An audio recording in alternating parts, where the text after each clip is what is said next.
Hello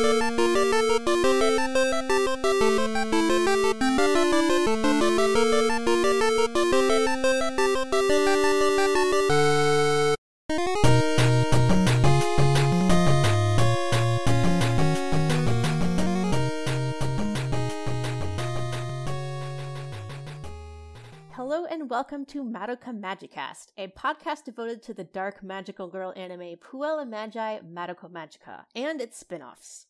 I'm your host Amanda, and I'm joined by my hosts Yasha and Vanna, who are the owners of the biggest revolutionary girl Utena website, Empty Movement. And on this show, we talk about Madoka Magica and all the things that we love and don't love about it.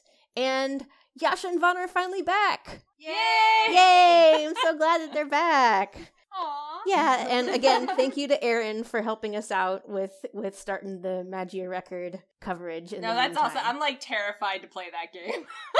I know. I mean, we talk in our episode going over the game that went up this week. We definitely talk about, don't play this game if you are someone who can't limit their spending in gachas. Yeah. Because it's absolutely a gacha game. Oh, no, it totally is. That's why I'm like, oh, no. I mean, it's a good one. Yeah. Yeah, but that's what it is, so, Yeah, there's not really any subterfuge about it either. It's no, just here. Yeah. Fuck your money, and I'm like, yeah, no. Yeah.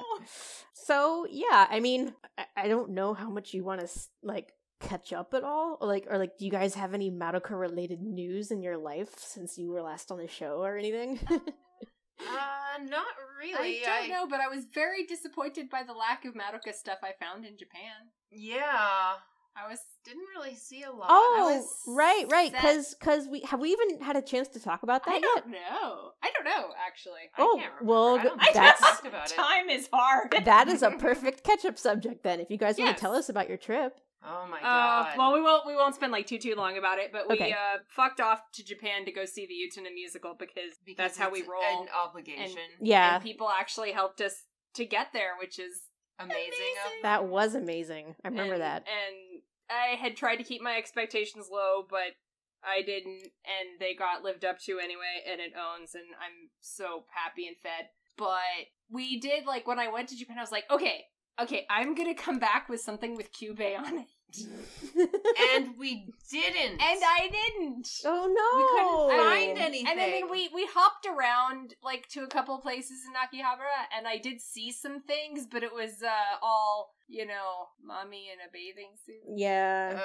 Cursed. Yeah. Cursed images. Yeah. Extremely cursed images. And I did not see any, here's a cute... And there's, the Kyubey merch is very, snarky, too, because it's, there's shirts where it just says, Kyubey, make a contract with me, and it's, black, and the text is red, and might as well be dripping blood. I used to have that exact shirt. See, I wanted that. I wanted something like that. And I did not get it. Aw, I'm sorry. I was very disappointed with that, but, yeah. There is definitely still a presence. There was almost always some kind of Madoka merch, and it was usually pretty, close to the entrance and stuff like that, in a good spot. But it was, Yeah, this show seems to be doing well, so I kind of get the desire to keep it going. Yeah. Yeah. Well, didn't someone, I could have sworn, at some point around when we left or when we got back, one of the... Was it the voice actor for Homura or someone like that, heavily implied that there was maybe more of the anime getting made? Yeah. Or, yeah, I heard about that. I remember kind of hearing something that was a wink, wink, nod, nod, keep an eye out sort of thing. And I was like... I did not hear about this. I don't know. If you're listening to this podcast right now and you know what they're talking about in more detail, send us a tweet or an email. Yeah. I don't know if it was a reference to the magic. I don't think so, though, because it was not framed as a reference to the game. Besides, wasn't Magia Record, either out or almost out by the time we left anyway? So, yeah. Well, but there was definitely, yeah. Yeah, I mean, Magia Record has been out in Japan for a while. A long time. Oh, are you talking about the English voice actor? No. I'm talking about the Japanese one. Okay, so Magia Record's been out for a long time, and that game does have voiced portions. So unless, I mean, I guess they could be re-recording things for the anime, Yeah, I mean, they could be doing like a remaster of the anime, or who knows. But wouldn't they have already recorded all of their lines for the Magireko anime? Because it's coming out in December. Yeah, maybe. I mean, I honestly have no idea. If they're making an anime of the game, that's probably what she was talking about. But it did sound like it was something like the story of Madoka is not finished yet, and it was like very heavily, like it had a lot of sequel, remake, something like that. I could have told you that. I could have told you the story's not over. Yes. I've been complaining about that fact for the past 5 years or so. I think somehow I got the impression there was going to be another movie, but I don't remember how. But that would be awesome, and I hope we get it, honestly. Yeah. But I really, I wasn't paying attention on a whole lot during that, but I definitely got the impression somewhere that there was going to be another movie. Ooh. I would love to see another movie or even a remake or some kind of return to Madoka now, given that you're now standing between Madoka and the genre it created. Yeah. I'd like to see what they would change or what influence that would have on what they would do with it if they were going to revisit the world at all again. Because I feel like that would have some impact. At this point, Madoka's not a surprise. Madoka's a thing. Yeah, I mean, for better or worse. I'd be interested to see. Yeah, just give it back to Gen, please. Ooh. Yes. Yes, that is a yes. Musical. I mean... no, that exists. Oh, does it? I'm sure. There's actually a Magia record musical. Oh, cool. Look, not every fandom has insane people, I guess. I mean, I have no idea if it's out there to be watched somewhere on the internet. We should look for it. I might go one picture. Yeah. Well, my marching orders now exist. Yep. That would make for an interesting show. Yeah, I don't know that we'd be able to get it translated, but we can probably get it. We can guess. We can always guess. Yeah. Guessing what they're saying will probably be about as entertaining as actually knowing. I can just make my own subtitles. That could be its own incredible adventure. Yes, it could. I will look into that because now I'm curious. Okay. Anyway, since you guys have been on the show, we did mail out all of the pins. Yes. We posted about it on Twitter. So if you ordered a pin, you should have received it by now. If you did not receive it, please send us an email or a direct message on Twitter so that we can sort it out. I still have all of the tracking numbers, so I can just look up which one is yours and tell you where it is. I have not checked each of them manually to just see if everyone has got them, because there's a lot of them and that would take me forever and I don't have that kind of time. Yeah, so if you have not got your pin, please let us know. And then if it's gotten lost somehow, we have some extras and we can send you another one. So it's not a big deal. Yeah. If you're maybe not sure what we're talking about, we did a fundraiser? I don't know what to call it. Who knows? We partnered with one of my good artist friends, Errol, and she designed some heart-shaped buttons to offer to our listeners to help support the show. And they actually did pretty well. And from now going forward, they are a free gift to everyone who signs up for the $5 tier on our Patreon. They are so cute. They are adorable. They are. Yeah, and this is relatively new. If you sign up for either the $10 tier or you just stay on for a minimum of 2 months at the $5 tier, you can also get the Homura button. So, yeah. But the Homura buttons are very limited. In the future, when we have to restock buttons for the Patreon, I will only be reordering the Madoka ones. So if you missed out on a Homura button and you want one, you can sign up for our Patreon, either the $10 tier or $5 tier for 2 months, and we'll send you one. If you want to cancel your Patreon after you get your button, that's totally fine. Oh my god, did I just hear Sam? No, that was Tweety for once. Okay. I haven't heard Sam in so long. Oh, he's here. He'll start, I'm sure. If I talk to him too long, he'll start talking back. Oh, I have catch up. Yeah? I got my puppy. Oh, yeah. Yes, I have been seeing your puppy on Twitter, and she is adorable and amazing. Right now she's sleeping. She is so tiny and like She Vanna's is. just like lost for words here. She's making gestures frantically and doesn't really. she's adorable. She's very wholesome in the way that like kind of creeps me out. Oh my because god, she's.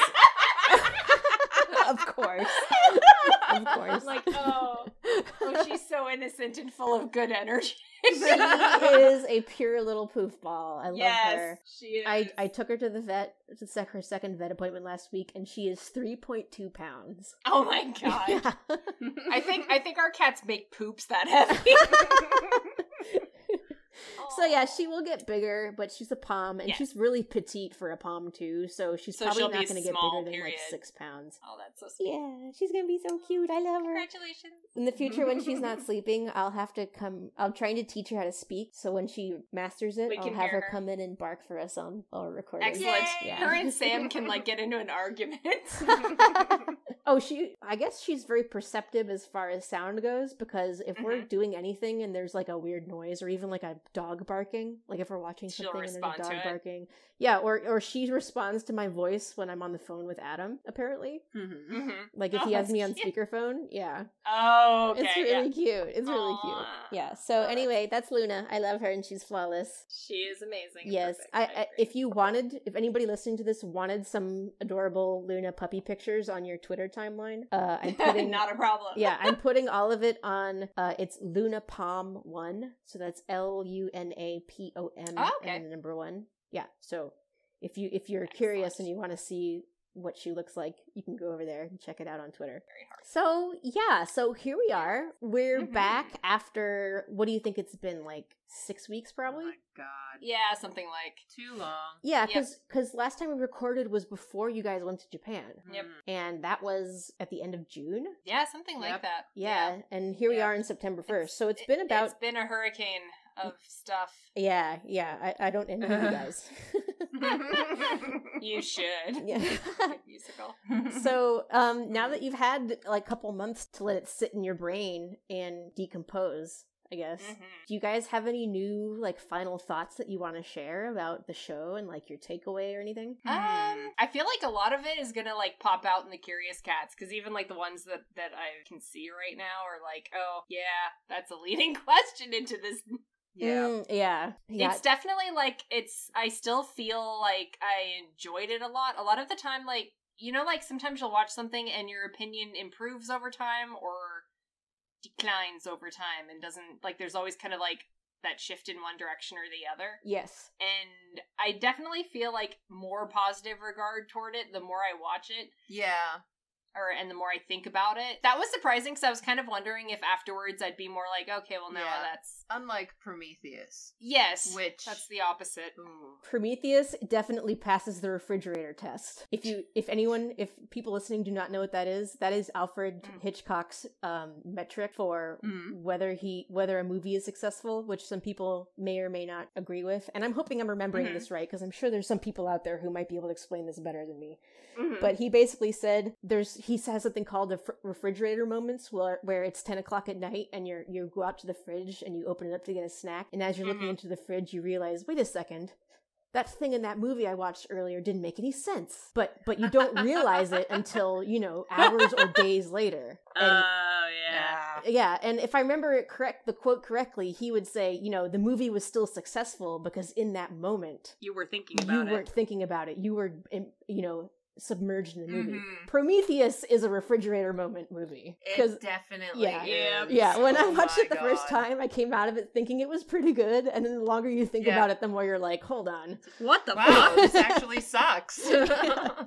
But, in that first watch, it was pretty That's good. the, like, Yeah. It had all the hallmarks of something that was deep and ultimately was not deep. And I was, like, kind of curious whether I was going to feel that way about Madoka after the fact and be like, it was dressed up in a lot of... Yeah. But I don't know But if it really delivered, but that has not been my experience thus far, so... Yeah, and maybe that's a good segue, although there is one question I want to go back to. Although this is maybe our first question. But maybe that's a good segue Alrighty. into the Curious Cats. So in this episode, everybody, we're only answering Curious Cat questions because we had a ton of them to answer, and it's ridiculous. And I don't even know how long this episode's going to be. So this is going to be at least one episode, yeah, I think. Yeah. So we do have comments from YouTube and Twitter, and I think we have one email that we also want to address, but it's just too much. And you guys sent us too many really great questions. So thank you for all of your questions. And I tried. There were some that I felt we had kind of addressed over the course of the show, so I did not include those. But, if you've got a burning question that we missed, you could always throw it to us, and maybe we can try to squeeze it in on the next episode. Oh, so I was going to say, in terms of the show getting better the more you think about it, that seemed to be a common comment that we were getting from listeners when they sent us messages, because they would tell us things like, I really love your show, you guys pointed out all this stuff that I'd never noticed before in the show, and like your analysis, I really enjoyed listening to it. And I think it is a kind of show that's like, even though it's popular, it's extremely underrated in how good it actually is. Because there's so much going on in it that I think people might not have necessarily thought about. So thank you everybody for your compliments. Some of the questions Thank you. Yeah. You did good. Some of the questions we're going to read are partial questions because like the first half of it was people just complimenting us, and I didn't want to keep repeating that over and over again. Because it sounds a little like self-congratulatory to keep reading those parts. Yeah, but if you send us a message like that, thank you so much. It was really, really nice to hear. It's good to know that people are enjoying what we're doing. Yes. Yeah. Absolutely. Okay, cool. so we all know what our this. first question of the night is. Vana, do you want to fuck the cat now after finishing the show?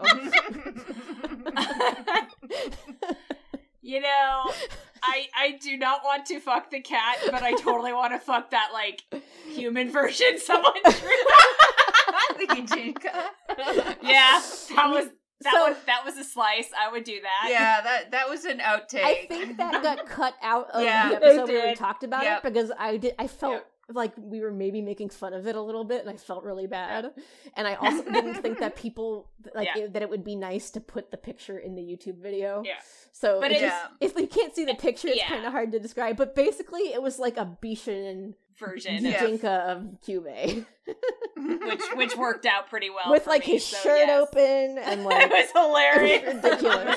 I love it. No, I do not want to fuck the cat, although I did very much enjoy him as an antagonist. I thought he was a great antagonist. Awesome. I'm not That's saying good. villain for So now what if we took Akio and we did like a recolor of him with like white and red and gold? How about that? I mean, that kind of is his outfit later. It's his outfit, yeah. Yeah. I guess that's true. Would, Actually, Yeah. would the end of his ponytail be red? Are we saying now that... Yes, and have little, like, circles around it? Oh god, someone please troll. Oh shit, do I need to get Lilac on this? Oh god. Akio Bay. If you want to draw cursed. Akio Kyubey, please do. And please You know send where it to us. send it. Yeah. Oh, Yeah. that's cursed. They're very different. I wouldn't even put them in the same like solar system. as far Yeah, as they're antagonists. very different. Akio's like actually malicious, Yeah. and Kyubey is An pretty incompetent middle manager? arguably not malicious at all. Yeah. Like Yeah. that's I can see like there's that we'll get to that question. Yeah. We'll get there. Okay. I see it. So Yeah, I see it too. I think we're both looking at it right now, but that's a few questions. We are. down. Yeah. Okay, on to the first real question. Yes. This is from friend of the show, Sen. Are He you sure sent it's this- a real question? No, Yeah. it's actually a question. No, I and know, it's I not a know. troll. Oh, okay. And Sen Oh, has you're a being history sarcastic. of trolling us. Yeah, Yeah, sometimes yeah. she sends us troll stuff. Oh, not at all sarcastic. Sen is extremely trolly. He Yeah. loves to send us. He'll send our own Curious Cat, like the empty movement Just Curious cursed Cat, ass just stuff. cursed questions. But this is actually a question, so Yeah. let's see. Yeah. So he's behaving for once. Good. Thank you, Sen. Sen says, how do you feel Puella Magi Madoka Magica compares to Utena as an artsy anime? Does it meaningfully subvert and criticize the tropes of its genre? Is there a thought-provoking go-home message well substantiated by the craft of the show? Are the characters as human, and do you think the overall intentions of the show are as sincere as Utena's? Last part, no. No, I wouldn't. Absolutely I don't think so not. either. Yeah. No. There is Yeah, I mean, I would bait say and switch Utena is rules out sincere. sincerity just to Yeah. begin with. And Because Madoka's it's clothing itself in things that it's not in order to push its message. yeah, So, it's actively insincere. yeah. Which Yeah. is nice. Which I is like kind of that. nice. I kind of liked I getting like that. punked like that. I do think it meaningfully subverts and criticizes the genre, especially the post Sailor Moon type of magical girl show where they're girls who fight evil in teams. Right. Maybe not necessarily the kind of magical girl show that you could arguably say that Utena is. Right. You know, Utena might be. I feel like Utena is a magical girl show that subverts shoujo tropes. Yeah, it's more like diffuse in what it's aiming to I don't talk I about don't know and if address. if there's any tropes it kind of goes after, it would be like the stereotypical shoujo manga with romance and love triangles and that kind of stuff. Absolutely. Madoka is much more of a subversion of the Sailor Moon formula of magical girl shows, I think. Definitely. Yeah. So it's like a different target, but I would say both do pretty well shitting on those genres and saying something not entirely great about them. And like I feel like Madoka still does a great job at actually being a member of the genre too. Yes. Yeah. Yeah, it's not just a teardown. It's a legitimate magical girl show. And not to keep, prematurely bringing up Rebellion, but that is another one of the things I'd say I don't like Rebellion. Rebellion feels more like just tearing it down. Right. Yeah. It's an end of Evangelion moment. Exactly. Yeah. That's fair. So, I mean, are the characters as human?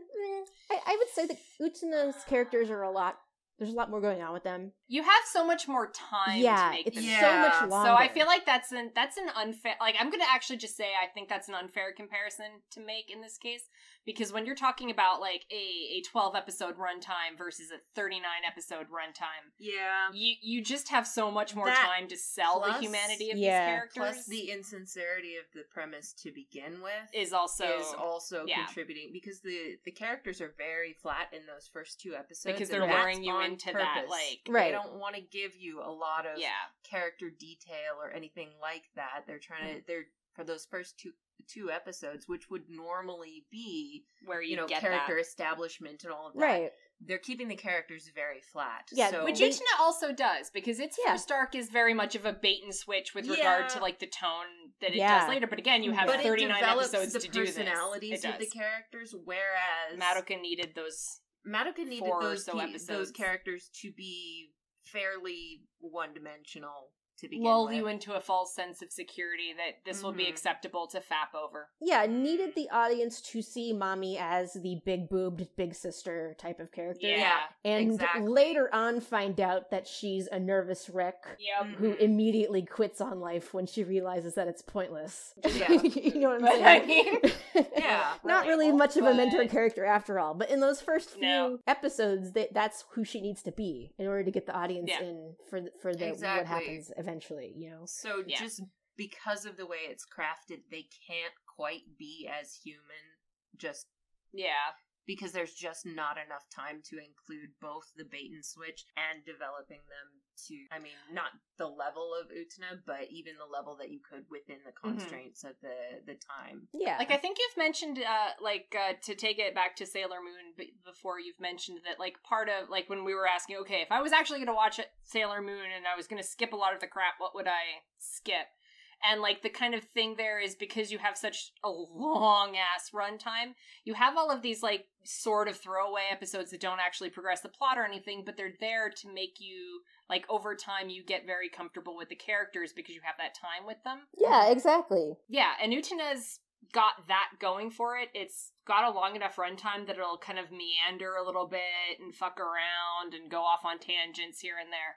And Madoka's got, like, 0 extra seconds. The entire thing is just, like... Yeah. It's super which is great, but it's a very different approach. And I do think it does kind of cost something to the characters, like, when you have these super short series. Because the same problem we had with Sarah Zanmai, you don't have long enough. Yeah. I know, Sarah Zanmai should have been a 24-episode show. I agree. Yeah. I think it needed way longer runtime. Yeah. Because we were watching these two shows pretty much concurrently, I've done a lot of thinking about the length question and how it affects, like, just just basically comparing these two to Utena in terms of what they were going after, how much more compact and tightly written they had to be, and what that brings to the shorter shows. But also I feel that it takes a lot away as well, because even when you guys were talking about, okay, well, Utena is really going after shoujo tropes in general, whereas Madoka was focused on just magical girl tropes. There's still this major difference, at least in how I was perceiving them, where yes, Madoka's got this really tight focus, and Utena's just kind of scattershot going after pretty much whatever it can. Yeah. One of these is a sniper rifle and the other is a shotgun. At the same time, I feel like that's part of the reason that Utena is more seen as an artsy anime, because it attempts to grapple with more regardless of whether it succeeds or fails. I almost want to, when it, strictly in terms of what's artsy, I would definitely say Utena falls way more into artsy than Madoka that's does. what I mean. Yeah. But part of that is that Madoka is so tightly put together. I don't know, I would say that Madoka is artsy in a way that's completely different to Utena. It is. Yeah, absolutely. It's artsy But in the literal sense, like the visual sense. It's artsy. It's beautiful. Yeah. And so the visuals are very sad. It's very stirring. Yeah. Utena's artsy in the way that, a film nerd would say it's...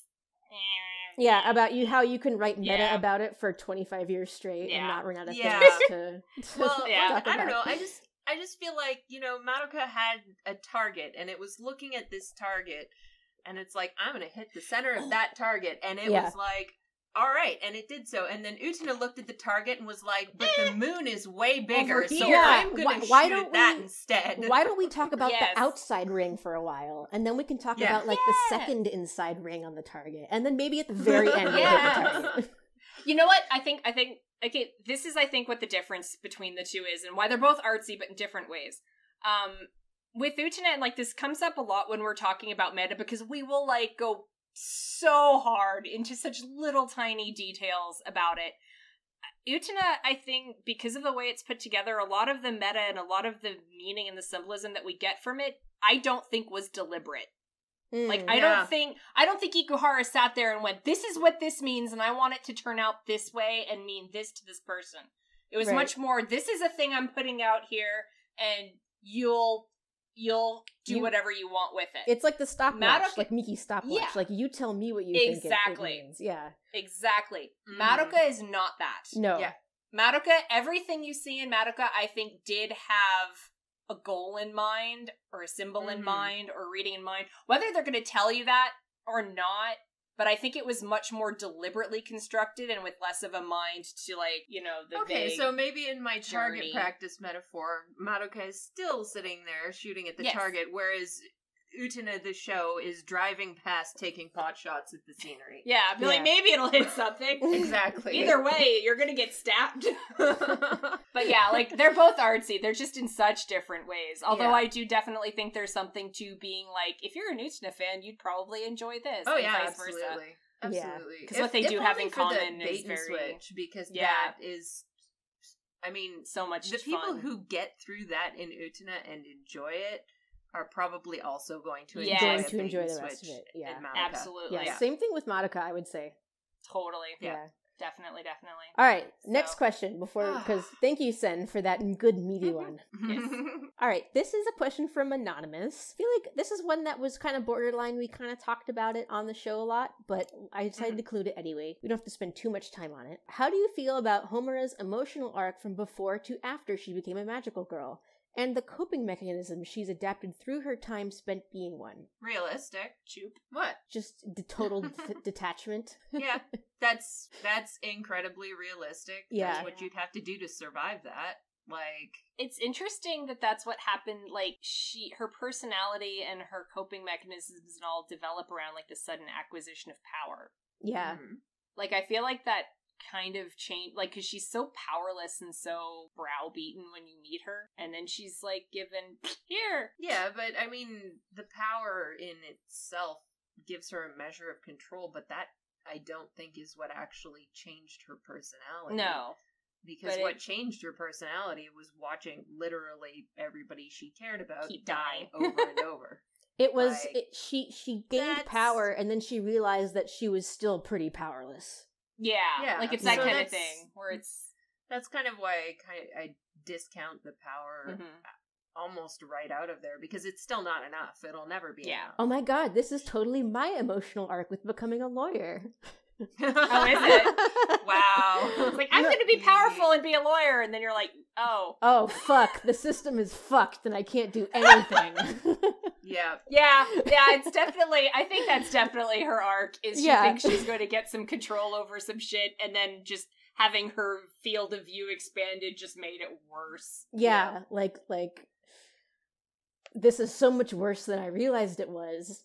And I would have never known that if I hadn't got involved in it in the first place. But now I'm stuck here with, student loans. I mean, my soul in a Fabergé egg. Same shit.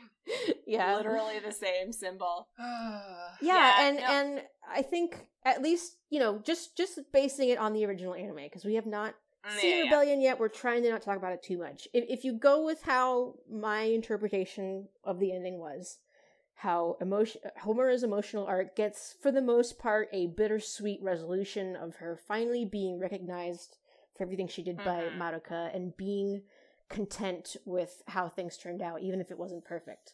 I would say that maybe the resolution of that emotional arc from the original anime would have been, her learning that she didn't need to save Madoka, and that what Madoka really needed was the knowledge to make the right decisions. And that because she was able to help Madoka do that was good enough for her. And now she can just use her power in a way that helps support her. And so she was powerful, just not at what she thought she was powerful not at what for. she thought she was doing. Yeah. So that's at least what my answer to that would be. 'Cause, Yeah, I agree. And I do like that they portrayed, like, she does the whole, like, emotional shutdown thing, and it's such a clear, like, what she goes through is just so ridiculously traumatic over time, and it's abuse. Like, it's not abuse perpetuated by any specific person or whatever, but she keeps experiencing this horrifying thing over and over and over. And I think, emotional shutdown, cold bitch reaction is pretty reasonable. That's super reasonable. Yeah. Like, you really can't blame her for ending up the way she does. Yeah, and there are some bad, in my opinion, takes of people saying, cold, emotionless, selfish Homura was the real Homura all along. No, I really don't think so. I think she's just, by the time we see her in the anime, she's just been changed by all the trauma that she's been through. So, I don't, when because remember that scene where she tells Sayaka, you know what, I don't care if you die, you're right. Yeah. Like, I just don't completely believe her. Why? Yes, she's got to keep reminding herself of that, because if she doesn't remind herself of that, it's going to hurt more when she has to go see it anyway. Exactly. Yeah, exactly. She knows that Sayaka dies every time. She knows that she can't save Sayaka. She knows that. Yeah. So it's not even like she's not attaching. There's this proximity effect. The more time you spend with somebody, the more you care about them. Yeah. And that's known to happen even in cases where people dislike each other or have many reasons not to, etc., etc., etc. So there's no possible way that Homura doesn't give a shit about Sayaka. Yeah. There's no possible way. She's spent 8 years of her life factoring Sayaka heavily into all of her decisions. Yeah. There's no way that she's just completely emotionless towards her. But at the same time, she's still got to protect herself, because she can't collapse every time this happens over again. Yeah. And everybody dies, and then she has to restart. And then they're all alive again, and none of them remember her. Yeah. And unfortunately, she knows she can't spend them on Sayaka. So, yeah, like, she's allocating her emotional resources where they're going to do the most good. Yeah. Which is sad and jaded, but I don't think genuine. Yeah. I look forward to talking about this when We're gonna have the Rebellion episode is basically gonna be a discussion of Homer's character. Yes, I've gathered Because that. it has so Very- much to do with that. Yeah, so I look very forward much to got talking about that. energy. Okay. All right, next question. How did y'all choose who would cosplay which magical girl on your podcast display art? And this is from Anonymous. Well, You chose for me. You chose them. You chose for me, and then you told Fauna that she would suit Kyoko. Yeah. best. Yeah. I was voluntold. yeah, and I mean, Madoka, I picked Madoka because I thought that would just work. And then before, when we were going to do the show with Jason from Tuxedo and Mask, he was going to be Kyubey, and then Yasha was going to be Homura. So it's like, just like that seemed like a good three characters. Casting Yeah. set of decisions. And then when we brought Yasha on the Vanna on the show instead, then I was just like, okay, well, now I'm gonna have to do another character here. So I'll just, since you liked Kyoko at that point, I just decided to make a Kyoko, and it kind of worked out in our personalities, I think. Yeah. Well, like you know we've mentioned that before. Like the Yeah. character designs are The so character good because the design moment is- you see them, you know what they're about. Yeah. Exactly. So Kyoko is an easy sell for me. Like, oh no, that's gonna be the one she likes. Yeah. Although I And will say, yes. for our Magia Record co-host Erin, I drew her as Nanaka from Magia Record, Okay. who is a new magical girl who's like a lawful neutral conniver, who's a great character. She's really cool. Awesome. And she requested that specifically, but if I had picked someone to fit Erin's character, it probably would have been Mommy, because she's like our mentor, because she knows so much about magical girls. So just in reference, everyone, maybe if she comes on a not Magi Reco episode, I'll draw her a special Mommy avatar for those episodes. Yeah. Oh, that would be cute. Yeah. Okay, so this is a good meaty question, and this one's very long. Would one of you guys like to read this full ask? Oh, this whole thing is. Yeah. Oh, it's all one question. This whole thing is the question, yeah. yeah. And I just wanted to include all of this context for what they were Okay. asking, yeah. You know what? I kind of agree with this person anyway, so I'll read it. Go Okay. for it. How do you define what makes a villain? When I first watched the show, I had a similar view of Kyubey as you three described. Manipulative but not malicious, interestingly impartial. But other watches changed that. Between torturing Sayaka to prove a point and deliberately misleading Kyoko, he might not be personally malicious, but he still comes across as a bad guy. Then there's the timeline where Madoka turns into a witch and Kyubey cheerfully estimates that it'll take her 10 days to destroy the Earth. Then he goes, well, that's not our problem. We met our quota. He told Madoka that humanity benefited from their influence, but ultimately is fine with the extinction of life on Earth. Kyubey's, well, I didn't lie bit is like going, I'm not touching you. And the more I thought about it, the more I agree with Madoka's line about him being humanity's enemy. That was a lot of my own opinions, but I'm actually interested in hearing you talk about what draws the line between an antagonism and full-on villainy. Like, Akio is a villain, but Toga might not be. And then in brackets, I think Urobuchi had reconsidered his stance on Kyubey when making Rebellion, but I'm not sure. I'll save my Rebellion thoughts for later, though. So, Chomp, chomp. Yeah, I mean, is Y'all dig in. Kyubey a bad guy? Yes. I mean, I will yeah. absolutely call him an antagonist. I'm not sure I buy him as a villain. Yeah. And I'm like trying to parse out what the difference in my head is. For Is example, it I don't directed- think Gendo directed is an malice? antagonist, but not a villain. well, same thing, directed malice. Yeah. The malice in these people is either not directed anywhere, does not exist, or does not focus on any of the characters we care about, so... Part of it is directed malice, and part of it is a villain, like Akio is the reason everything is going wrong. Yeah. Like, that is the Akio is the reason Utena ends up where she does. He's the thing she actually has to defeat. He represents whatever, but yeah. Ultimately, when you watch Evangelion, Gendo is not the thing that Shinji has to face off.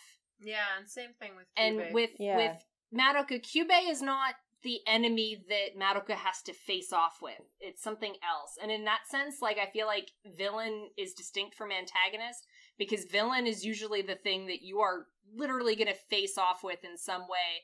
And a lot of pieces of media can work perfectly fine without a villain, but will always It's going have back an to that antagonistic whole figure. man versus man versus Yeah. the environment, Yeah, man yeah. versus, yeah, It's like, it's totally that. in only one of these three situations is the central conflict with the villain character, the antagonist character, and that's what upgrades him to villain, I guess. Yes.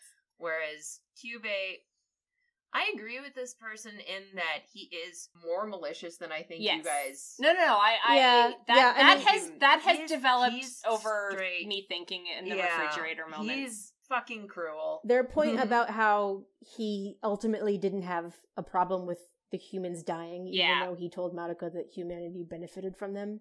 That is a very good point. Yeah.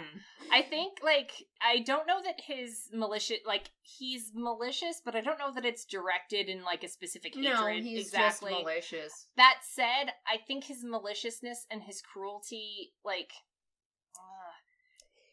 I think it's very pointed that even in the show they make the comparison, he thinks of humans as cattle. Yeah. Like, he literally thinks of them as a resource to tap that will have to suffer to get what he wants out of them. He doesn't really care enough about humans in order to specifically intentionally torture them. It's kind of just a side effect of his apathy. That's not necessarily true either, because he does torture Sayaka for pretty much no reason other than just, learn your fucking lesson, I'm gonna devil's advocate and probably dig myself into a really creepy hole here. All right. Uh-oh, creepy holes, here we go. I'm doing this as a nurse, so you probably don't ever want to have me as your nurse after you hear this. When you are in a situation of power over someone else, and you know your job actively requires you hurt them, eventually you will start to find it funny or become in some way malicious about it, or some kind of emotional response other than, oh my god, I'm a bad person and I'm hurting this person and I can't handle it. I feel guilt and shame and angst, etc., etc., etc. Eventually, you will justify or redirect that emotional response into some other direction that is more comfortable for you, and one of the directions is into malice, and it's the easiest one to get into. Seriously. Yeah. Like, that's just human. Like, if you've ever heard nurses joke about, look, if you give me any more grief, I'm going to use the biggest needle I can. Yeah. It's that. Where at some point you have to redirect anger and rage into something focused, and I kind of wonder if that's not a bit Kyubey. Like, he knows he has to hurt these creatures. He doesn't think of them as more than cattle, but eventually you have to start kind of justifying it in some way. I don't know if he has a huge emotional range, but I do think that could be a possible reason he would be motivated to be malicious toward them, even though he doesn't really give them enough credit to think of them as equal, that sort of thing. But I can see how someone could get led in that direction without being actively malicious and hateful. More of a justification thing. So it's a thought. Like, it's something to throw in there. And I think that kind of fits in with the whole, like, it really comes down to the relationship being like cattle. Because I can see how, if you're a farmer and you own a bunch of cows, you do care about the cows to some extent. Yeah. But at the end of the day, they're going to be slaughtered for meat. So and you're going to do it. And you're the one who's going to do it. So if you have to find a way to cope with that, I don't know if cope is the right word necessarily for Kyubey. That doesn't mean, though, that farmers beat the cows they're going to eat later. But Kyubey doesn't beat them either. I would say that I would say that the moments where he's malicious are very... does count as... That's abusive. It is. But it is a very focused moment. It's not just that he's wholesale maliciously cruel to them. Most of the time he's not. When they anger him, or like the moments where he's actively cruel to them, I feel like we're always in response to something and weren't just his baseline. Yeah. You know what I mean? Yeah, like Sayaka was I'm victim blaming. You are. Hold on. Sayaka was like in his face and yelling at him right before he did that. Now, am I saying Sayaka deserved it? No. Nobody write into the show saying that we're doing that, okay? No. None of that. That's not what I'm saying. But he kind of responds to aggression with a little bit of his own aggression, I think. Yeah. Yes, but that's still an abusive response. Absolutely. That doesn't make it not an abusive response. Yeah, of course. But he doesn't stroll onto the set of Madoka Magica going, I'm going to be abusive. I So can't when wait to hurt Sanji all of these strolls girls. out into the rose garden, He's like, I'm gonna beat a bitch. he's just straight up like, "Oh, I'm constantly thinking about beating Anthe." Yes. Is that what you're saying? Sanji 'Cause I don't think absolutely knows every time he walks into that garden, he's going to hit Anthe. He knows. Yeah. Still, He knows. you can go into situations not intending to Yeah. hurt somebody or And then whatever, do it and out do of it maliciousness. anyway, and that's not Kyubey. okay. And it's No. still, If anything, that it's kind is of a worse. malicious thing. If anything, it's kind of worse because it's almost like, I don't want to say an innocent kind of maliciousness, but it's even less intended than active, it's- directed, Yeah. focused maliciousness, which is easier to deal with because it's right there. You can take it or leave it. Yeah. I mean, But this Kyubey is part of the a little reason more... I find Kyubey pretty personally abhorrent, is because he is that character that doesn't really give that much of a shit. Like, as far as I'm concerned, that's not our problem, we met our quota thing. Yeah. That's fine. Like, that is emotionless. That is... Yeah. Yeah. You know, That's not he the was- one that creeps He me was out. the caretaker of that planet for such time as it, like, that falls perfectly in line with a farmer who's like, okay, well, the herd's going to get slaughtered now. Well, You know what Well, I mean? yeah, It's- but I was supposed to get this many steaks out for sale this season, and I Yeah. did, so all right. Yeah, exactly. That's So a job well done. that to me doesn't really cause any bobbles in it, but when it comes to the things that he does personally, like the way he stepping on needles Sokka's, Homura, that one's nasty. when Yeah. he steps on Sokka's soul gem, things like that. And when he explains the course of history to Madoka, there is definitely a malicious energy to it. Like, he's savoring getting to wreck her worldview. I do want to say, too, that I think part of this is being portrayed as malicious because we don't have any effective way of portraying somebody's supreme indifference to us. Like, or the idea is that the Yeah. level of indifference is inherently malicious. Exactly. Like, we don't really even have a good way of, like, we're having to talk about this so much because we can't tell the difference really between indifference and maliciousness when it hurts us. When and it's on a high enough scale of power, is there a difference? Yeah, exactly. Exactly. But you can't, that's a distinction that it would be incredibly hard to make. Like, even, like, you could write an entire book about it, and you still would get people misunderstanding it. That's something that's so hard to get across that I think maybe they didn't make the distinction well themselves, and I interpret it as maliciousness, whereas it is supreme indifference. Maybe they couldn't make that distinction well enough, and so they put in maliciousness to steer the audience in the direction that they wanted to. Yeah. You know what I mean? Like, yeah. Well, I just don't like think that there's whole, a good way like- of conveying it at No. all.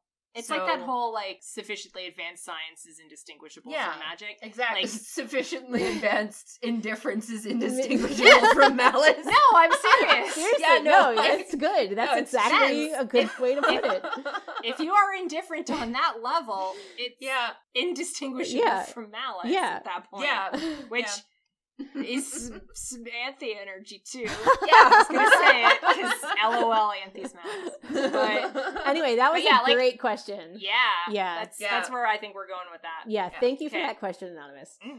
The next one was not so much a question as a clarification of when we were arguing about what the heck was going on with the timing of Homura's month. Okay? So this Anon says, timeline clarification. It works out with no need for Homura to go to school early. The missing factor is that Homura can take action before she starts school and quote-unquote meets Madoka. So Homura always wakes up on the 16th, always goes to school on the 25th, and during those 9 days, Kyubey presumably always tries to recruit Madoka. But in later timelines, Homura stops that early recruitment, sometimes warning Madoka outside her window, sometimes simply killing Kyubey. In episode 1, unbeknownst to Madoka, Homura has already stopped Kyubey, making contact at least once. You may recall that when Homura shoots Kyubey, who has no memory of other timelines, he says, "This is the second time you've killed me." So although Homura's calendar doesn't vary, the date of Madoka making a wish does. Yeah. So that makes sense. That's what makes that work for me. Yeah. Yeah, that makes total sense Yeah. then. So Yep. thank you so and much, it makes sense Anon. because she's the one influencing the timeline at that point. Yeah. Yeah, I like it. Thank you very much. Much appreciated. All right. So this question, I remember now why I included it, because it is an interesting question about something that I feel like we have not talked about since finishing the series. This anonymous asks, will you do an episode on the music after watching everything? There's so much there, from the made-up language to the way some songs change meaning. The opening song seems to have 3 meanings. Madoka's song by default, and then after episode 10, you realize it's about Homura's fight to save Madoka. But at the very end, after Homura's line, "That's why we'll keep fighting," it has become the song of Homura's future as a magical girl. Let me stop. There's more to the question, but let me stop right there and show you guys the full lyrics to the opening song, because I don't think we have discussed this yet. Yeah, no, we haven't. No. Actually, I've never looked at them. So. And this, I think you're completely right.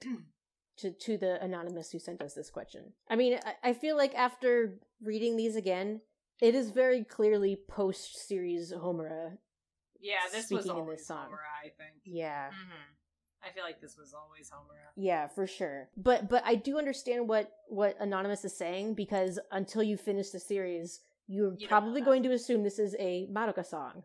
You know? Well, I mean, It's that's not kind not. of that is kind of the thing that connects them, though, is the thesis of that song, which is hope. Yeah. Yeah. So it applies to both of them as pretty well, actually. Yeah, I think so. No, definitely. I No, mean, it's- there are some interesting allusions in these lyrics to, like, time and future and multiple paths that I think might... Yeah. It does skew it, I think, a little bit in Homura's direction. Yeah, and But- it's also very, like, if you until you know that it's literally about time, Yeah. it just feels like very shoujo trope kind of. That's kind Those lyrics. that's kind of what I wrote it off as Yeah. at first. Yeah, the sentiment of the song is all Madoka. Yeah. You know? So it's gotta be like a post-series Homura kind of song, you know? You're like post-series Homura, like as if she were thinking of Madoka, like what she would imagine Madoka would say, Yeah. Yeah. kind of stuff. Definitely. Yeah, no, that would be like I think we should do an episode specifically about the music, but like we would need to have the whole like body of work, I think. Yeah, And I that's need some something time for to After Rebellion, actually- probably. Yeah. Yeah, I'd need some time to actually digest the lyrics and Instead like, of me look just into playing the that music. one banger from the ending. Yeah. Oh, Magia is so good. That's Yeah. damn, That's the one thing that I almost bought while we were in Japan. Yes. Was I almost grabbed a bunch of Calafina's stuff. Wow. I'm regretting it now. That's cool. Yeah, we I'm probably- sure you probably can should find it have. online. Oh yeah. Yeah, but there's something fun about like buying it there. I know. Yeah. Yeah. It's, then it's yours. Yeah. Okay, Yeah. So the rest of the question. The Or rest are of we- it is I think we don't have to talk too much about this, but that this anonymous points out that the series' original happy end theme, which you might remember is the ending theme from the first 2 episodes. Mhm. If you remember, there was like a very cutesy, very Very, very cute. magical girl Mhm. ending for those first 2 episodes before the shit hits the fan in episode 3 and we get Magia. And then you get your awesome ending. Yeah. Mhm. The series' original happy ending, sung in character by Madoka's actor, is very different on a second watch. Can it be anything other than an admission that while she's willing to leave her friend behind, she's also sad about it? The song's name is See You Tomorrow. Mhm. This anonymous says, See You Tomorrow is really telling her family and friends the opposite of that. So, I mean, that's probably something we can cover in the music episode in the future. But I think you're definitely right that like the context of that kind of stuff completely changes once you've Yeah, definitely. watched the whole show. Yeah. Which is cool because a Yeah. lot of the time, frankly, it is kind of an afterthought, I think, Yeah. the lyrics in the songs. Mhm. It's nice when they're actually pointed. So, again, that kind of goes Yeah, with with the whole something this everything tight was though, deliberate. I Yeah. should have expected Yeah. that there would be. All right, so we should would one of you guys like to who here is a fan of David Lynch? I Probably know him better. Probably, Okay. I would not remotely call myself a Would you like to read this fan. question? comfortable. Okay. This is not I a have heard Madoka it- question, but we'll go ahead and answer it. I don't mind. Let's see. I Yeah. have heard a take that leads into my question, which is that Ikuhara is the David Lynch of anime, and David Lynch is the Western Ikuhara. How familiar are you with Lynch's filmography, and do you agree or disagree? For the record, not my take, and I disagree and won't continue to ramble here. No. David Lynch is very not happy. Like, I get where... I get where they're... because Ikuhara is so happy. I get where this thing, because, like, both of those directors will do the thing where they'll put a thing in a thing without having decided what that thing means and letting you figure that out yourself. They both do that. David Lynch will put things like symbols and scenes and sequences and stuff in his work, and fuck you, there isn't a planned rationale for it, or if there is, he's not going to tell you because he wants death of the author. What you're saying is it's intuitive directing. Yeah, they're both intuitive directors. So in that sense, yeah, I think you could compare them. David Lynch's body of work is much darker and unhappy, and despite a lot of the darkness in Utena, its message is ultimately kind of hopeful, and all of his work ends up kind of hopeful and way less cynical than Madoka is. But yeah, I agree with some of that, like in their style of directing, but everything past that, I don't think they're similar at all. Enough that I would not say if you're a David Lynch fan, you're definitely going to be an Ikuhara fan, or vice versa. Remind me, because what I'm he's actually done. not a big David Lynch fan. I actually what he's done. looked him up on Wikipedia because I wasn't sure if I'd actually seen any of his movies. I don't think I have. He did Eraserhead. Yeah, I haven't seen it. I haven't seen it, but I am Mulholland well Drive. aware of how I'm crazy Eraserhead is, apparently. Okay, I'm for aware that it those of you exists that and will it get bothers this, people. Yeah. I'm not a Lynch fan, I'm a Cronenberg fan. Cronenberg I know a little more about. And if you're talking about a sphere of influence in a certain kind of thing, I would argue Ikuhara is probably closer to Cronenberg than Lynch, and I mean that in a bad way. But wait, yeah. isn't Cronenberg the one whose son did Antiviral? Yes. Yeah, there we go. Yes. Antiviral was really, really messed up. And so is all of Cronenberg's body of work. Well, yeah. But you know, if you like one of those directors, you tend not to like the other. It's like Star Wars and Star Trek. Oh. And I'm more of a Cronenberg trash than a Lynch trash. Yeah, the only thing on here that I'm even a little bit familiar with is Twin Peaks. Yeah. And I have never seen it. I've just heard people talk a lot about it. I might try it again, but I'm not gonna lie, I've tried it before and gotten kind of like, okay. I read the Okay. book that was a transcription of... That's not helpful. Yeah. David Lynch goes... That's David it. Lynch is all of the aesthetic Ikuhara has, like in the sense of, ooh, this and this and this. His characterization is shit. And Ikuhara's anime, where it's not Utena, I tend to dislike because his characterization becomes weak. For me, when you have that kind of high concept, weird imagery, blah, blah, blah, if you don't have good characters driving that, it's not very engaging. So, frankly, I've never really been able to chew on Lynch. But anyway, so there. Yeah, thank you for that So- question. All right, this is a good question. I like this question. I think we're going to talk about this one for a while. Okay, let's do this. Was Madoka's new universe worth it? The series' bittersweet ending gets more bitter upon reflection. Madoka has rewritten everyone's lives, and not always for the better. Think of Hitomi and Kyosuke and Sayaka's family, who no longer have the closure of a body to bury.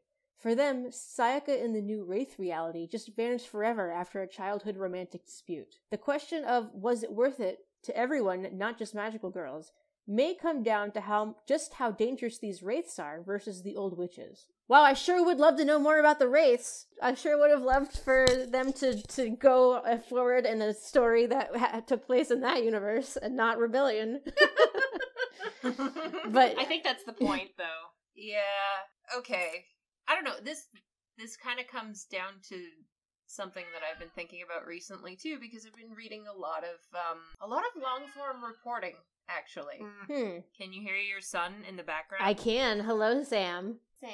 He's not even in the same room. No. Oh, God, he's so loud, and he's not even in the same room. Yep.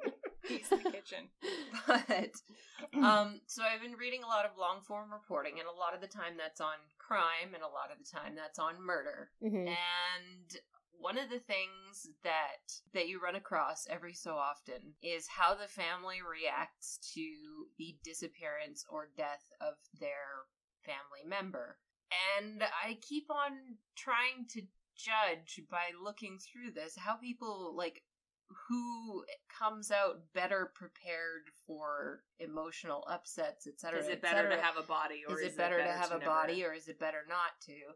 And I really can't come to any conclusions because everybody says that theirs is the worst. Yeah. That if you don't have a body, that's Grass the worst is thing. greener.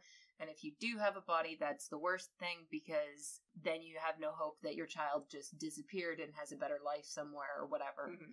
So that, I personally kind of write that entire section of it off as far as I'm gonna go with it hope is making it hurtful. better or worse for CuriousCat and Sayaka's family and the families of any other magical girls. Mm-hmm. Like, it doesn't matter. They're gone, so it's the worst.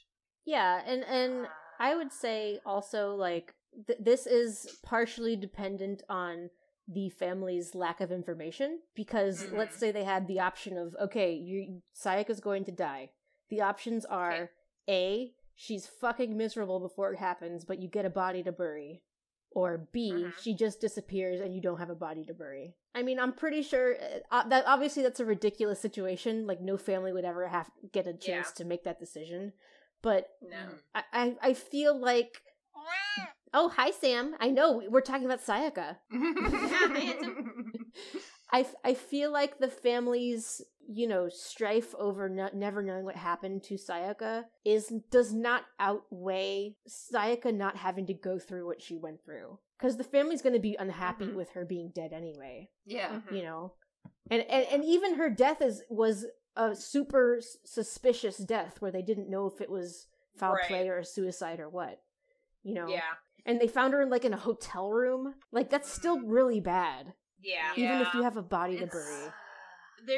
There's no circumstance where you can consider that better than anything else unless she was literally passing away from too much happiness or something like that. But this is a good that's a good example of where I think this all ends up, though. Yeah, because like I do think it's worth it in the end. Madoka, the way Madoka resolved it, and that I love her wish so much, so I'm biased here, I guess. Yes. Yeah, but, that's fair. Her wish. I'm gonna go with different, but not better. Okay, yeah, I mean that's also possible. It's better for magical girls. It's not necessarily better for everybody else. Yes. Yeah. Yes. But I wouldn't say it's necessarily any worse. No, or worse. I wouldn't say it's worse. Well, that goes with the whole like I think you can take Kyubey at his word when they do the whole balance thing. Yeah. Equal amount of good and evil, equal amount of happiness and sadness, equal amount, and eventually these two things on a universal scale will even out. It's different, not better. Like, it got better for magical girls. We don't know what the conditions are for the wraiths or anything like that, but I think it's safe to say that Madoka's changed something. Like, she's changed it for some, but there's probably a cost somewhere else. Was it a better cost? Is it one that offers more hope or whatever? And like, when it comes to like the sense, like with her family, it's the same thing. Like, you've traded one kind of suffering for another, and trying to go which one is better or worse isn't really the point, because all it is a different side of an equal equation. They're both awful. They both have advantages and disadvantages. That's if you take up the main principles of this whole equation, which are the magical girls. Yeah. In which case, this is unquestionably better for them. It is unquestionably better for them. But I think ultimately, like, that's kind of how I feel the show is a little bit, like it's cynical even in its ending, which does not come across as super cynical in many ways. Yeah. I do think it does leave the seed there for it to be like, yes, this wonderful thing happened, but how much did it really change? Yeah. Like, you definitely get the impression there was some cost here that they're not telling you about, because you see these wraiths, you see Homer with these huge wings, and you see, like, yes, magical girls are better off. Yes, Kyubey is not malicious anymore, but you see that the world is still in shadow. You see wraiths, you see suffering, so you do know it's all still there. The point wasn't to eradicate all evil, though. But that's what I mean. Like, it's different, not better. It's just that it does address the concern Madoka had successfully. Yeah. But I don't think that necessarily made the world a better place. And the it's question still is to whether, around. So there's that. Yeah. Was the new universe worth it? I don't know. Our choices at the We end don't of know the enough. old universe were the world ends. How do you want it to end? Yeah. So I would say that continuing is probably better. Yeah. Question mark. I choose to say that it's worth it. I agree, but I also don't know that it made it better. It was just a worth it change. Yeah. I would agree that she didn't necessarily make the world. She made the world better for magical girls, not really for the innocent people that were being killed by witches in the first place. Yeah. But look at how much Madoka had to take on just to make the world better for magical girls, to make the universe more fair for magical it's an insane girls. amount She's of literally collecting all of their curses to herself. Yeah. And as far as I understood it, that's where the rebound effect of her giving them this gift was onto her. Yeah. So she's taking all of that onto herself and basically ending up in this weird fractal universe where she constantly ends up saving herself. She's ultimately like third spacing grief out of the universe. Yeah. So yeah. That's metal as fuck. Yeah, it is pretty badass. But it is a at lot. the same time, that's still, like, the downsides of being a magical girl were mostly removed or neutered. Yeah. I mean, they're still gonna die if they go too far, but at least now they don't crater the earth when they do. And they're not wallowing in misery. Yeah. They get to just die peaceful deaths. Yeah. More or less. With somebody who cares about them, there with them. So was Madoka's New World worth it? Yes and no. Yes. Or the lawyer answer, it depends. Better for who? I think yes, but not.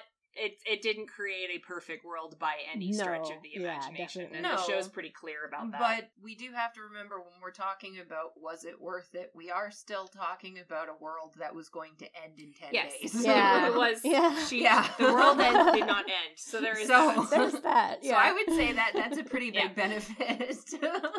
All right, next question. 2 questions about episode 12 and Madoka's new god role. First, is she only a psychopomp, or is she actually euthanizing the girls? Upon reflection, what she does seems much like Homura shooting Madoka's gem, killing them before they turn, with one addition, a single moment of peace first, for which Madoka pays dearly by taking their curses into her own soul for eternity. Second, maybe we should answer that question first. Well, first of all, I don't know what a psychopomp is. A psychopomp carries souls to the realm of the dead. Oh, okay, that's a cool word for something like that. So it's basically like death, but death not as the active agent, but as a carrier to your soul is going like to the ferryman, land of the dead, and here's a sparrow to take it. Sparrows were traditionally psychopomps. Yeah, but it's a lot of the time they were animal messengers, or I mean, can't she be both? Can't she be basically euthanizing the girls and carrying their souls off to the afterlife? Ish, but I get why there's a distinction being made. Yeah. It's basically the act of will. Psychopomp implies that this is the function of a universe and conditions Madoka could not change. Mm-hmm. So she's performing a role that became dictated by the laws of the universe that existed outside of her. She can only carry them to this place. Having her be the euthanizing agent as well as carrying makes them her off. the active agent, and not a this passive. Is part of the design. Yeah, it's her design. Yeah, it is her design. And I think it's the latter personally. Yeah, I would also say that's the whole point of this. Because like I've mentioned several times, I see this story as being a story about Madoka's agency. So I would definitely say it's more of an active kind of action. Yeah. Yeah. And that is her willfully killing the magical girls. Yeah. Basically just stepping in the moment before they turn and snapping that gem right out of existence. Yeah. Like it is, all right, okay. Like it's a pretty simple thing in that sense. She takes the curse on, but she has to kill them to do it. In a world where souls exist, isn't that basically just a timeout? Like, all right, you got to go to the bench. Well, it's a pretty final timeout. But well, yeah, but still. I mean, it's kind of hard to say because I don't think Madoka Magica ever tells us whether an afterlife exists or not for souls. I don't know. Yeah. I mean, it seems pretty clear that Madoka still exists. Yeah. So now there has to be some kind of afterlife. I like to think of that pink sparkly area that had all the witch symbols floating around in it as being like the afterlife that she's living in now. Although it's really like a headcanon. I don't have a reason really to think that. That does look pretty cool. Yeah. It does. Yeah. And it looks very comfortable for what it's worth. It does. It's But pink yeah, and no, sparkly. I do think she euthanizes them. Like, that is a good word for it. Yeah. Like she, like there isn't no magical girls can exist. She either chose not to do that or couldn't do it. I'm gonna guess that probably occurred to her and she knew it would backfire in some way, which it absolutely would have.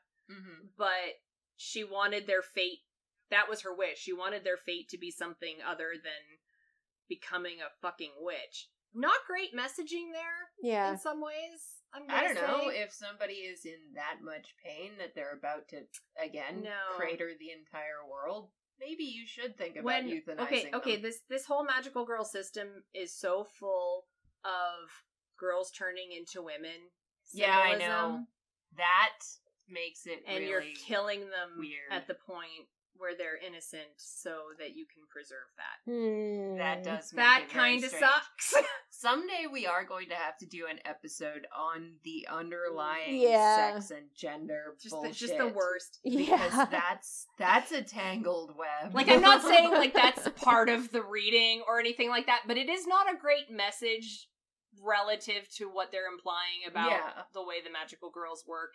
They have hope and then it's destroyed by, awful reality. Well, And Madoka is willfully killing them before they can accept that reality. Yeah, there's a big sticky conversation to be had there because the concept of witches in general is just... And the agency of the magical girls. Yeah.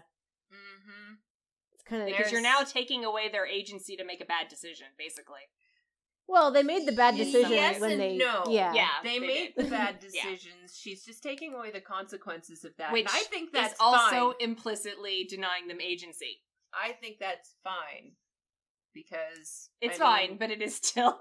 I don't know. Well, I don't know, because it's implied that in the new world with the Wraiths, the girls learn all of the details about being a magical girl before they become one. Which is nice. So they actually know that they're going to just disappear one day. Yeah. Yeah. So I don't know. That's true. I don't know. There's that. I think it's fine.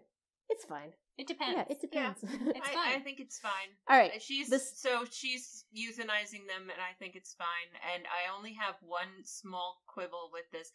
I do not think that Madoka takes their curses into her own soul for eternity. Because, like I said, she shows up and rescues herself, too. Well, she kind of exists out of time, too.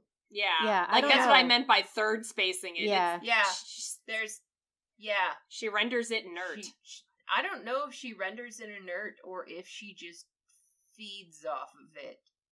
Because, I mean, the more curse, the stronger she has to be. She basically wished to be stronger than the curses for eternity. Yeah. She wished herself into she already knew curse. she was going to be a god. The more curse, the stronger she is. Yeah. And then, when finally the curse seems like it's going to overcome her, she'll get stronger. She levels up and gets even stronger. Because her condition was that she's always strong enough to defeat curses, but so however much curse, you're still going to have her be OP. Madoka saving Fractal Madoka. Yeah. OP cannot nerf. Yes. But yeah, no, it is basically, like, it's almost like there's so many weird things in this series that are like, almost physics. Yeah. They're like, almost physics concepts, and this is basically the Big Bang. Yeah. It is. Like, we don't know what the fuck caused it, but it turns out it was Madoka. So. Yes. Madoka created the universe. Effectively. Like, that is literally the imagery they use in the ending, is it's like, this is the birth of a new universe. Yeah. Big Bang. The second part of this question actually ties into some of what we've already talked about, so I don't know if we need to address it too quickly, but the second part of the question was, second, why couldn't she just end witches by destroying the gem like Homura did, sparing the girls their hellish witch phase without having to also absorb their curses? Are we to assume that the curses would then stay with the girls into the afterlife, essentially sending them to a kind of hell? Did Homura, in fact, send one of the Madokas to hell by shooting her gem without cleansing it first? How do you send somebody to hell if they never existed?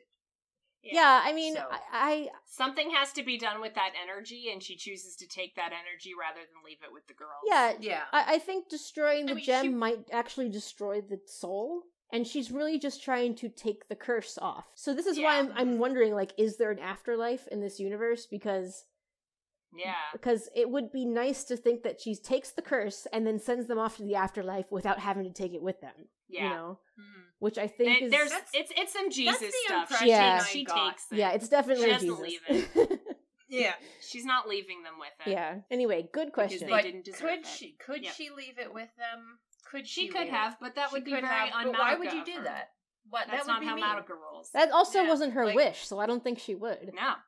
Yeah. I'm not I'm not sure if you could craft a wish such that was the case. I don't think you can remove grief. You have to do something. Yeah, you with have it. to Yeah. do something. With She it. chose something really crazy to do with it, but she did know she had to do something with it. Yeah. Yeah. Like her wish is very deliberate in that way. Like she knew intrinsically that she couldn't just be like, "Okay, none of this ever happens." Yeah. You know, no grief. Like The mechanisms you have of to the do universe something still with it. have to Yeah. be able to play out the way they're meant to. Yeah. It's just the end product Changes. Yeah. she needs to figure out. It's basically the nuclear waste dumping of the universe.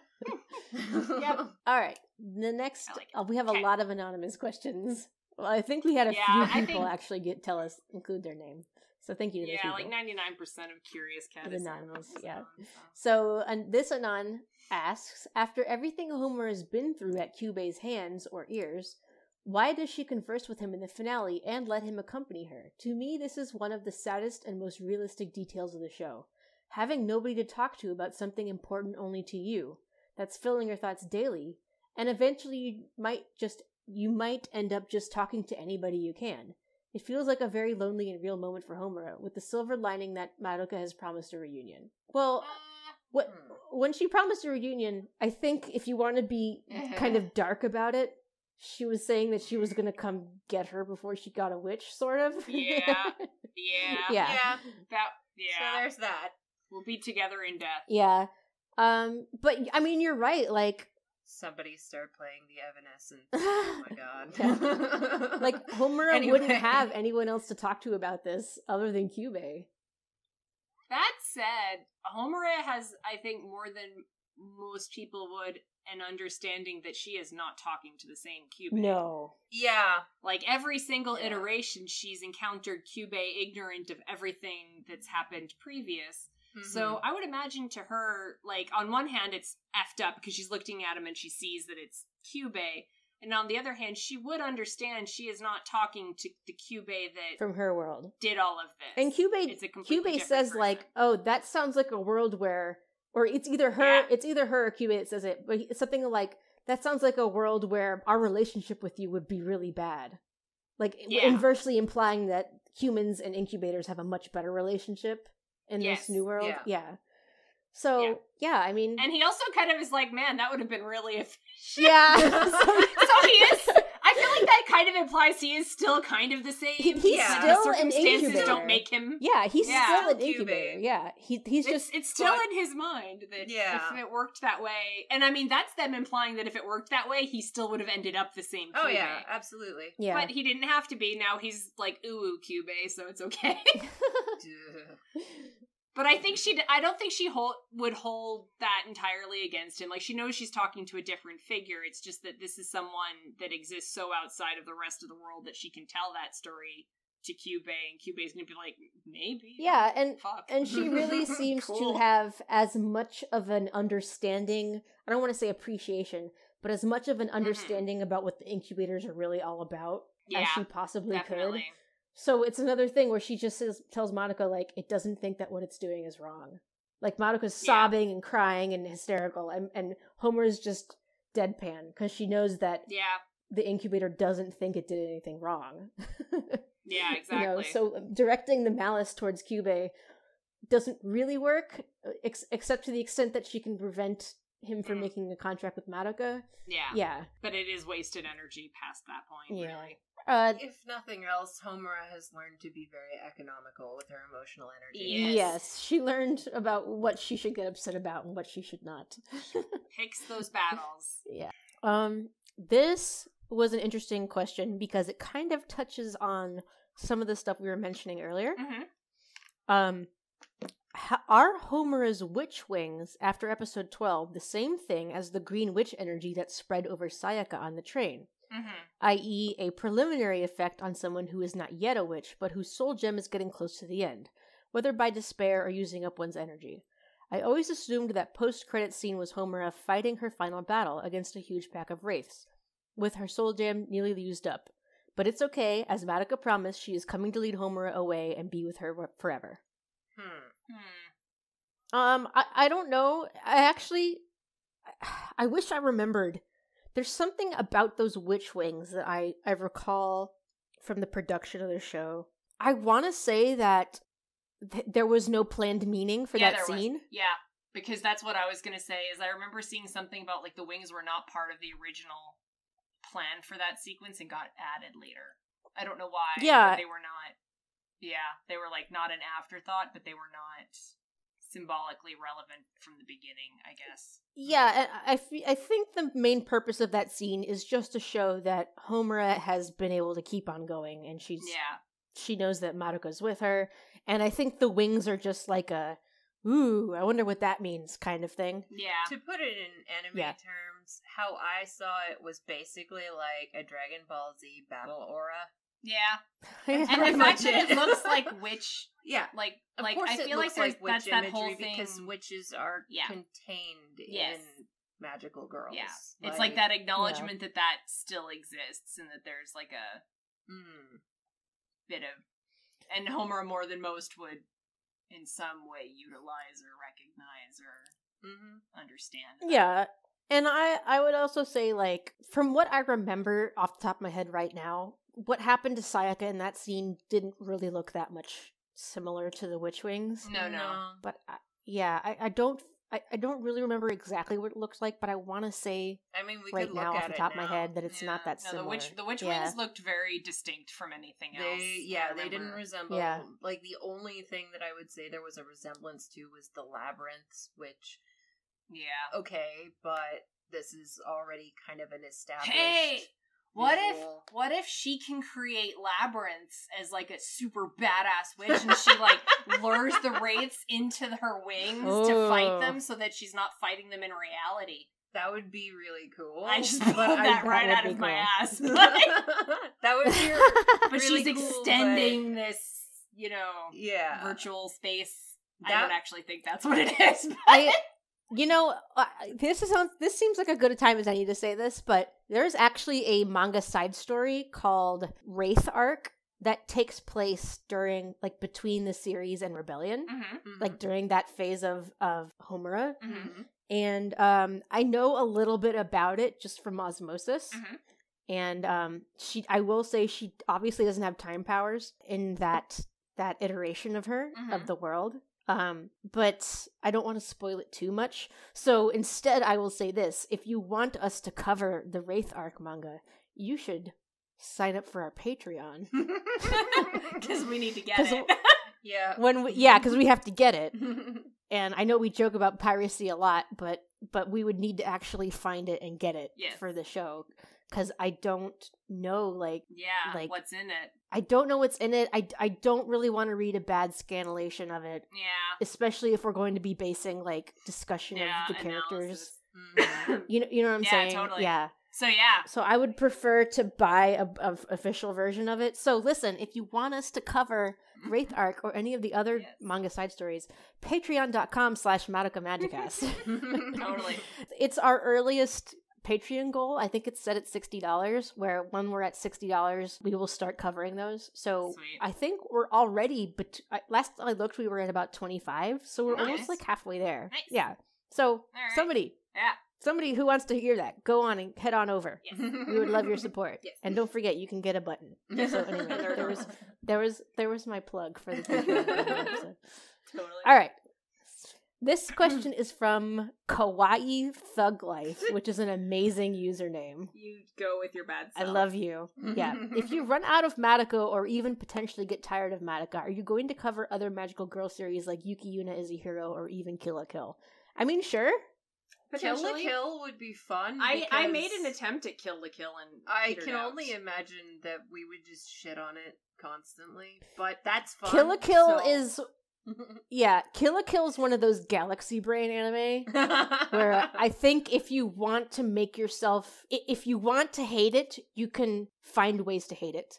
Oh, if you want to say it's good, you can find ways to say it's actually good. Actually, it's good. Mhm. You know what I mean? Like, It's there's a a troll lot at there the to very criticize. Yeah, there's a lot there to criticize, and a lot there. There's enough there for people to say, like, no, it's actually, like, Deep. really interesting. It's like, yeah.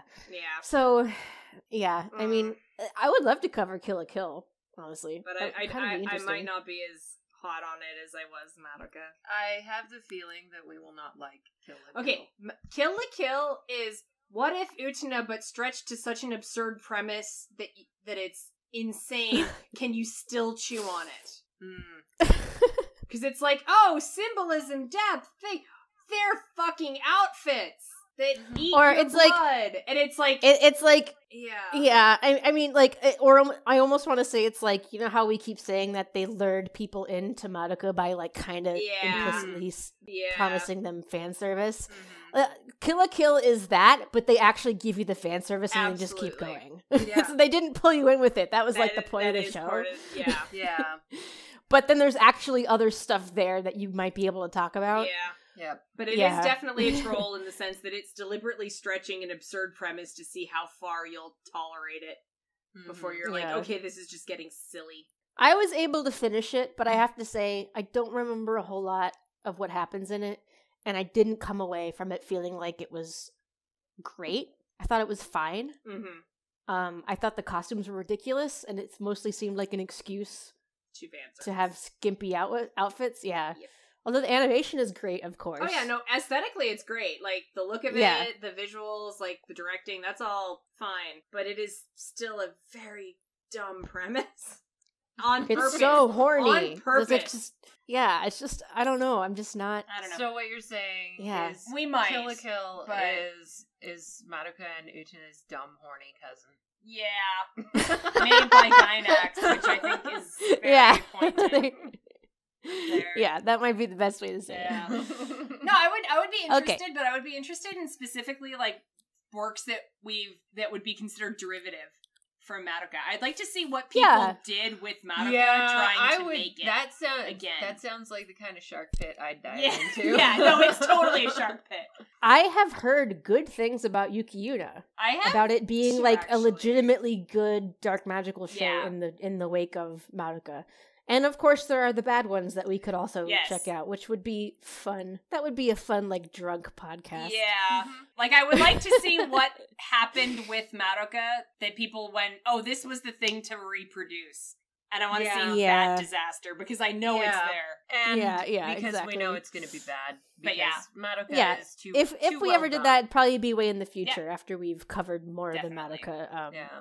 material. Yes. So this Anon says, you pointed out the moments when the view cuts to a character's pose or expression that doesn't seem to fit her expression before and after, like Homura talking to Madoka about Sayaka in the coffee shop. You propose that this is a way to show their inner emotions, but what if it's more than that? I can't recall anyone but Homura getting those little cuts. If that's the case, are they possibly actual mini flashbacks to previous iterations in which Homura may have revealed emotions that she now keeps contained? Madoka has a shot like that, so... Yeah, Madoka has a shot like that. But that doesn't preclude the that scene reading. at the bus stop where Sayaka is super mean to Madoka in the rain. Yeah, that also There's has a those shot shots. of Sayaka. Yeah, of Sayaka has a shot like that. So I don't think it's Homura specific, but I like that theory anyway. Yeah, like I like that Yeah. idea that it's jumping around or recalling. It's like an different echo versions. from the other timelines or Yeah. something. Mm-hmm. Yeah. It can be both, and I like thinking it's both. But I do definitely Yes. like that idea because that's tight. That's cool, Yeah. and it does And definitely finally- make sense. Okay. Yeah. Finally, our last question of our part 1, which is now like almost 2 hours long. This is how we I do love it. You might split this into a 2-parter. I don't know. I'll leave that up to you. I don't know. I think we should just put it up. Yeah, All right. I think And it's good. put it up, and then we'll do a skip week or something. Yeah. Okay, Yeah. that makes I more feel sense. less bad about a skip week when we do a really long Yeah, because this episode. is long as hell. Okay. Yeah. All right. That gives us last more one. time to schedule the viewing of the movie, first yeah. movies. Yeah. All right, last question on Curious Cat for today. If you were writing the sequel to this show, how would you continue the Madoka story? I'm going to let you guys answer this first. I would choose not to continue the story. I think it was finished. Okay, that's exactly what I was going to say, so yeah. I know. Okay, but I know. that's not playing along with the question. But that's not playing That's along not with the playing question. along with the question. If Yeah. it was going to continue, how would you prefer it be continued? I do a mean reset and make it seem like Madoka's efforts were not for naught, and now the world is a terrible place. Because I'm dark. You're depressing. I'm grim dark, and that's what I would do. It's, I Have mean, Madoka's that's a wish way, backfire. if you're going to continue the story, that's the kind of thing you have to do. Yeah, you have to Right? justify Not why you're continuing the necessarily. story. Not necessarily, because I don't know. What immediately came to mind was, okay, so we have these wraiths. What are they? What are the wraiths? What do the wraiths What's that do? What happens with them now? I mean, How yeah, that's does true. that interfere with what Madoka's doing to bring her back into the storyline? If you are insistent on having Madoka in the storyline, you've got the latitude to say, oh well, the wraiths were like this, but then they started changing and evolving, and then, oh no, something affected the way Madoka is doing things, and she has to be more present in the storyline now. Yeah. And then you have Madoka and Homer Right. in the same place again. Like, that's the kind of thing that I would pull, is take this new world that she's created and make it grow beyond her control. Yeah. Yeah. What are Yeah. the consequences? Yeah, and like, I also think a perfectly valid way to quote unquote continue the story is to just write a new story in this universe. Yeah, that too. Like just there, the story of Homura and Madoka and the girls is done. But there's got to be so many more stories in this universe that could be told. Wraiths Which is are basically what they do in Magia Record. Mhm. That's basically exactly what Magia Record is. I mean, the other girls are in it, but it's really not about them. Mm-hmm. Yeah. Yeah. So The wraiths You are know. men. The wraiths are So you can Oh, no. Okay. See, you Oh. have magical girls get to be saved, but magical boys turn into wraiths. you know what? Ooh. Yes. Yeah. I like Yeah. that. I like that. Yeah, this world has magical boys. let's address this gender disparity. But going they are on here still in cursed the because suffering. they don't have Madoka Jesus. She said magical girls. Yep. Madoka only said magical girls. Well, she didn't think of boys because there weren't any. She cursed the boys. Oh, What a shit. bitch. But that's what the wraiths You are. know- The wraiths are magical boys. magical boys. Change my mind. Change my mind. Hey, that is Honestly, a I blossoming kind of genre love that right idea. And magical I boys are kind a of genre super that is love that getting idea. born right now. So Yes. yeah. Yes. I've always wanted a magical boy show that wasn't just like played off as a big joke. Yeah. There you which go. as far as I know, that does not exist. So far, no, I don't think so. I can name a few magical boy shows off the top of my head, but they're all very wink, wink, nod, nod. they're get where all we're going here. they're all meant as jokes. Yeah. Like ha ha ha! Isn't it funny to think that a guy would dress up in a cute costume and use the power of friendship Yeah. to save people? Men would never do that. So I've kind of always wanted to see that. Well, here's a new secret though. They made that show. It's called Mob Psycho 100. Oh, watch it. really? Yeah. I've Yeah. heard a lot about it. Yeah. Everyone's I've been hearing You about guys would love that show. I've heard that too. it. And I do believe It it. is I just great. haven't gotten around to You it. should absolutely watch it. Yeah, it's basically a magical girl show in disguise. But getting back to the Yeah. question, I mean, basically, I would love to see a real magical boy anime that Jen, took give me a took call. the concept seriously. Right here. Yeah, and you could even get into like toxic masculinity and like you could get into like the shoujo tropes from the opposite perspective of like, okay, how is this bad for men? You know what I mean? Like there's so much potential there. Even the idea that the witches had these labyrinths that they insulated themselves in, whereas the wraiths like just drift across the world because they don't. They don't have to be insular. They're men. They just. This is actually you also kind of why. Oh, so sorry. Go ahead. I was just gonna say. Sorry. I was just gonna say my brain crosswired that with those dudes on the train who were talking such shit about women, and how does that work? How does that look in a world where dudes who get too far from their hopeful magical boy roots turn into is wraiths? That a stage on the way to wraiths? These dudes on you know what would be cool? See, now we're like spitballing ideas here. Yeah, but I like right? it. This is a good show. They should make this anime.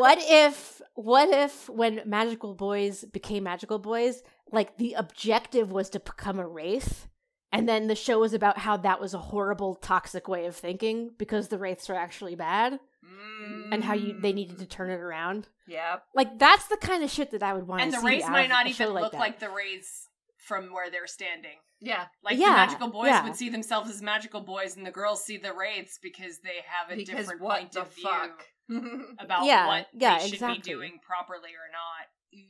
So there you go, Madoka Magica Season 2. Yes. We just wrote it just now. Gen Urabuchi, please steal the idea. You're welcome. Yeah. Free of charge. I won't even charge. Free of charge. Please make this. Somebody make this. I want to see it. I really do. Yeah, this is good. Yeah, so that is the last of our Curious Cat questions. We made it. Thank you, everyone, for the awesome questions. You guys are great. These are some really thoughtful and awesome questions. I love it. I'm glad that these are the kinds of questions our podcast is inspiring. This is good food. Yes. So next episode, we will address some YouTube questions, YouTube comments. We have a couple emails. I think we've gotten a few Tumblr asks. We'll and any other questions that you might want to send to us, you can send to us on our Curious Cat. And again, if it's a good question with discussion potential, we will include it. And then hopefully the discussion in the next episode will be shorter, and we'll have a little bit of time to talk about the first two Madoka Magica movies that basically go over the series again. Yes. Okay. But it's more succinct. The animation is way better, and I do think there's a lot of to talk about them. Cool. Yeah, so it should be interesting. Yeah. Thank you for listening to Madoka Magicast.